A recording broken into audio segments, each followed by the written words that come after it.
Just came over to check on all you, my little anti-gyp bitches and friends, my babes, my anti-gyp babes. Just checking on you, seeing how your stomach's holding up as you listen to Gypsy rant and, you know, gush about how much Ryan turns her on and what a good man he is and how ain't nothing gonna come in between them and break them up except, you know, hopping on top of Ken the instant the fucker was interested in you again, but that's neither here nor there.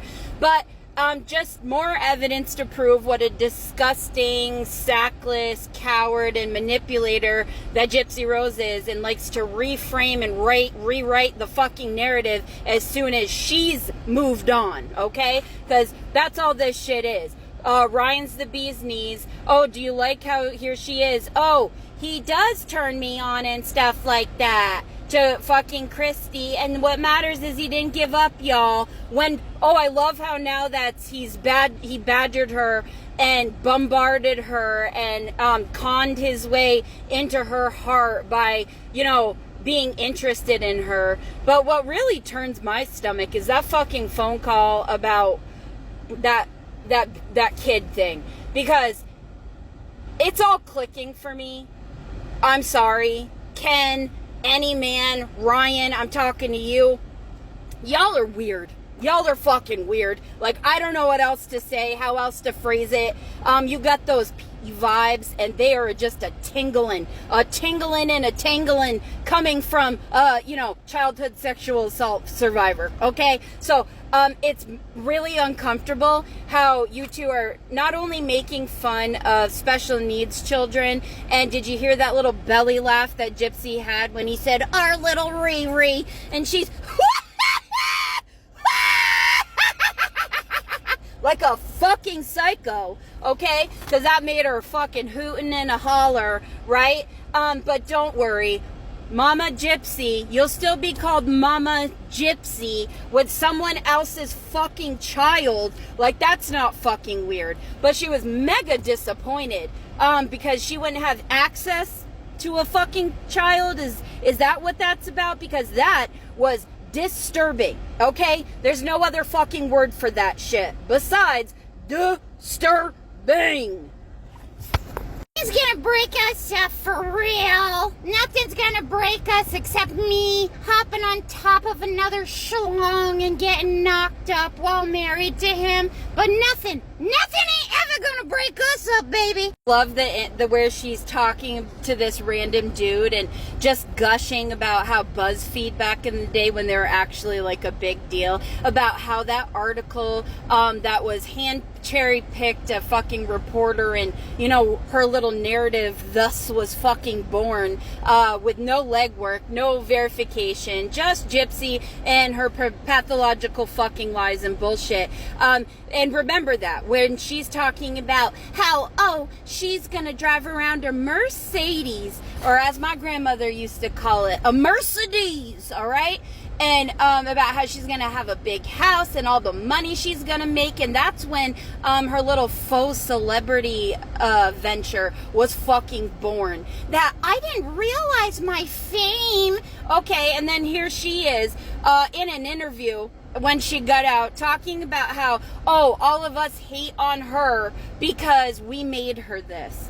We made her this. Girl, we weren't there signing your HBO contract with Mama Dead and Dearest. We weren't there while you're signing your fucking lifetime deal of a reality TV show. We weren't signing those fucking contracts with Good Morning America, with fucking TMZ, with, you know, like, what the actual fuck are you talking about? I hate that shit. All right?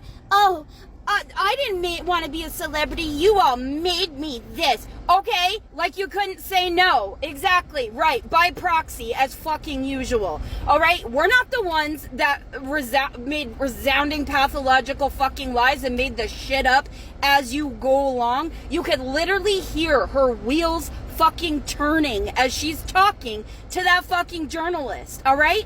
And if you're a Gypsy supporter and you don't go listen to these fucking phone calls, you are absolutely smoking the frickin' math, All right? Like, I don't know what's wrong with you where you stay willfully fucking ignorant so you can just choose to fucking not acknowledge that she's an absolutely horrendously manipulative and sick individual that orchestrated this shit perfectly to a T. All right? Her, Christy, Krusty, Mike Stanfield, all her little freaking PR wannabe bullshit, and each one of these minions, yeah, Morbid, Skidmark, I'm talking to you, Bree with the math, Sheena, which all of them are mighty quiet these days, you know, but it's absolutely insane to me that people can listen to this shit, watch these interviews, listen how giddy she was. If people were so disgusted by Mackenzie and her fucking mother, why don't you get a load of Christy and fucking Gypsy Rose? Go listen to the extremely disturbing fucking phone call where Ryan is telling, don't worry, Gypsy, you're still going to get to be Mama Gypsy. You're still going to get your hands on him. You're still going to have access to a fucking child that doesn't even belong to Ryan or fucking Gypsy, okay? And it's absolutely disturbing. Why the fuck are they so interested in a fucking child, all right? And it's absolutely amazing to me how they can sit there and the fucking only belly laugh I have legitimately ever fucking heard out of this chick is when they're making fun of special ed children. Some special ed fucking teacher. And now we know why this dude is a perpetual fucking grifter, because he has no other damn choice.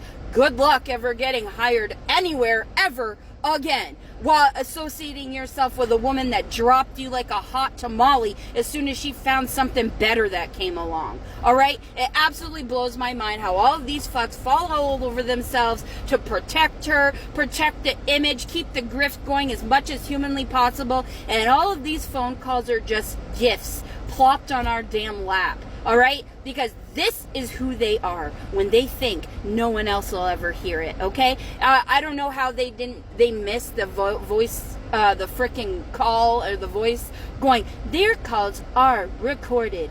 Okay, blah, blah, blah. What, they think they didn't store the shit? They didn't think that they were ever going to make it their way to the public? Like, no, they didn't. That's the thing. Gypsy was young, uneducated, had no fucking clue that all of her lies were going to be easily fucking debunked by case evidence alone, all right? So she just made up the fucking lies as she went along. Literally, as she went along, as she was questioned. You can tell some of these things she never thought of before in her fucking life, until she had to come and answer that fucking question. And that's why she's answered them 800 different ways and 9,000 different variations and 9,000 different combos. You know, it's absolutely astounding. This is why people are so interested in this fucking case. It's never ending.